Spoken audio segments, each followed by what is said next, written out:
Yeah, SEED's mission is working with survivors of violence to protect them, to empower them, and to support their full recovery.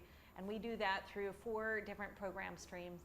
The first one is comprehensive services, so mental health, case management, which is social work, legal and protection services, and psychosocial services to support their improved well-being, their coping and functioning, and to help improve the whole well-being of the whole family. The second area is training. We work with other organizations. We train government actors. Everybody that works with vulnerable people, we provide training to improve the quality of services given in Kurdistan.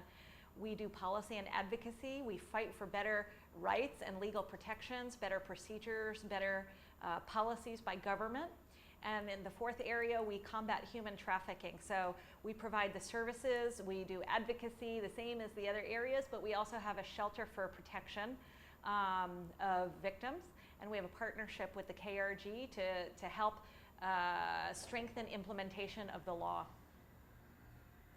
With the ongoing Turkish incursion in Rojava, your organisation has been at the forefront of the humanitarian response. Who are you seeing coming over the border? What are the demographics? Who is fleeing the violence?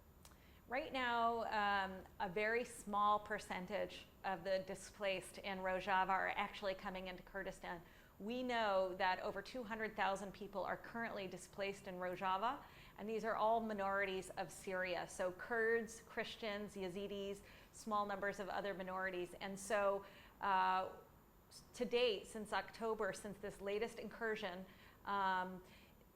15,000 people have come into Kurdistan. And so they've been not coming through the official border gates, but through these unofficial border crossings. Some of these people have been fleeing violence for several years. This hasn't been the first time they've had to flee. What is the mental situation of these people? What have you been seeing in terms of mental health and what services they need? The civil war has been going on now for 8 years in Syria, and so people have been through quite a lot. Extensive violence, displacement, uncertainty, instability. They've lost loved ones. So there's quite a lot of fear, and they've lived through such traumatic experiences. This was especially shocking because that area of Rojava has been pretty stable for quite a while now.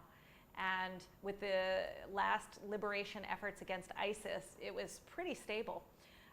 So this was quite shocking, a new round of violence. The people that are coming over are shell-shocked.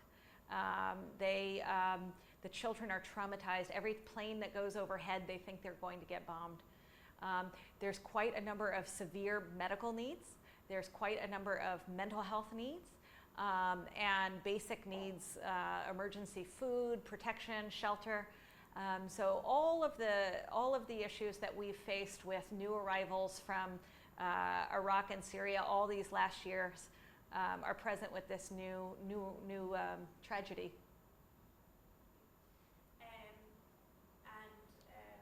In terms of the local response, you said before the Kurdistan region has taken up to 1 million people, and it had been relatively stable before the Turkish incursion. What is the local community's response been? How do you see people responding to the new influxes? Well, first of all, I think all of Kurdistan feels outrage about what's happening in Rojava. Universally, people are upset. They feel betrayed, and they're not surprised. But I would say with this relative stability that's happened there, this was very upsetting to people. So the overall community has been, lots of NGOs have been raising goods to send into Rojava, basic humanitarian goods. And the people have been giving to donation campaigns. SEED has one now too. And the NGOs are stepping up to the plate. The government is stepping up, so they've reopened 2 camps that had previously closed, Bardarash and Gawilan. Bardarash is full. We have 15,000 people. That camp has about 13,000 people. And so the overflow are going to the other camp. So the government provides what it's always provided, which is safe shelter, tents usually,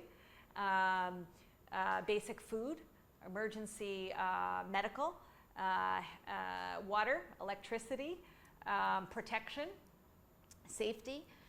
So the KRG is doing that with UN support. And the NGOs are playing all different roles. So what we've done with our colleagues is conduct assessments of what people's basic needs are. We've provided emergency mental health services. We call it psychological first aid. Psychological first aid is what somebody has just experienced a crisis or a trauma, helping them stabilize, helping them get stable, okay? And then we're providing longer term mental health services and case management services. So many people coming over now are actually related to somebody that's already been displaced in Kurdistan. So connecting them with family members, connecting them with other services like getting kids into schools. Very, very difficult to get kids into schools this time of year. Okay, and there are language difficulties and all kinds of challenges. So connecting people to other services, medical, mental health, schools, and other basic needs like diapers, food, things like that. Related to that, I believe SEED is running a winter donation campaign with various collection points in Erbil. Yes. So every year we run the campaign to collect items that people no longer need or people want to buy and contribute to the well-being of those displaced here. This year it's especially important because we have a new wave of people coming over, and they're gravely in need. We had really stabilized here. Now we have all new trauma, new needs.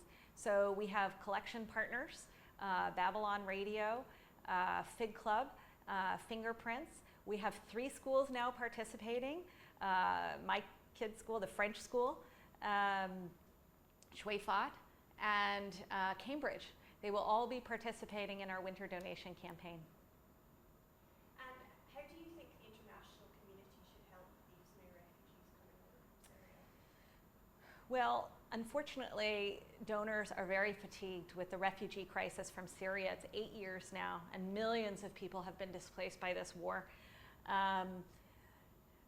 So I think that it's so important for people to step up to this new wave, to contribute, even though they're tired, their funds are exhausted.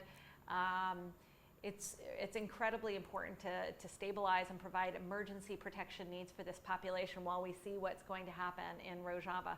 So the UN is here. The UN is partnering with the Kurdistan government, but the UN depends on donor contributions. And so it's really important that all donors contribute now. The needs are just as urgent and as important as they were 8 years ago when the first people were displaced. And what are the future plans for SEED? Has the ongoing violence, has that impacted your work in the future, what your plans are? So violence in Iraq is endemic. It's at every level of society. It's in the home, it's on the street, it's at the community, it's in the tribe, it's in the way that government operates. You can see that now with how the government is responding to peaceful protesters. And when we find that there's a high level of violence in the home, and in Iraq we have 50% of women face violence, physical and sexual violence in their home. When we have that high level of violence in the home, it is directly linked to the status of the country, the security of the nation, the economy of the country. So when when people tolerate abuse against women and it's normalized in society, those countries are much more likely to go to war. And so Iraq, when you look at the rights and the status of women and the level of violence against women, it's in the bottom 5 in the world with fragile and failing states. Afghanistan, Yemen, South Sudan, Pakistan, and Iraq. We're in the bottom 5. And so with that level of violence, we have a lot of work to do to change how people think about women and about violence in general as a norm for resolving all sorts of problems, marital problems, family problems, political problems. And so our target is reducing violence. We respond to victims now to help empower them and protect them. But the bigger issue is how do we as a society, and now Kurdistan is so much better, but we still have much more to do. So how do we as a society confront this issue and recognize the dangers and the terrible impact of violence in our society? And how do we address that? And so that's our work with the government on policies and laws. And we have the 16 days of activism against violence against women coming up. So that's an opportunity for us to talk about these issues and to raise everybody's attention and to help them understand how damaging this is to our community. Joelle?